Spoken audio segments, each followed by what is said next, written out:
Hi అండి. మామిడికాయ పులిహోరని ఎలా సింపుల్‌గా ప్రిపేర్ చేయాలో చూపించేస్తాను చూసేయండి. ముందుగా మనం మామిడికాయనైతే బాగా తురుముకొని పక్కన పెట్టేసుకోవాలి.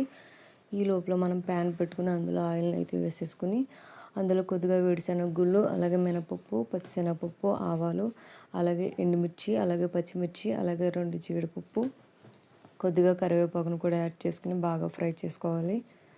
ఒక 10 నిమిషాల పాటు ఫ్రై చేసుకున్న తర్వాత మాత్రం అయితే కొద్దిగా పసుపును కూడా యాడ్ చేసుకోవాలి.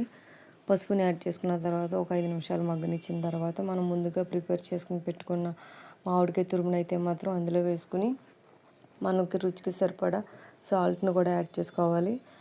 ఎంతసేపు కాకుండా ఒక 5 నిమిషాల పాటు కలుపుకున్న తర్వాత మనం ముందుగా ప్రిపేర్ చేసుకొని పెట్టుకున్న వైట్ రైస్‌ని అయితే ఇందులో యాడ్ చేసుకొని బాగా కలుపుకోవాలి.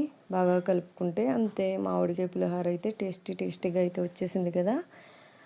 మీలో ఎంతమందికి మామిడికాయ పులిహోర అంటే ఇష్టమో నాకు కామెంట్ రూపంలో చెప్పేసేయండి. నచ్చితే గనుక లైక్ చేయండి. Thanks for watching.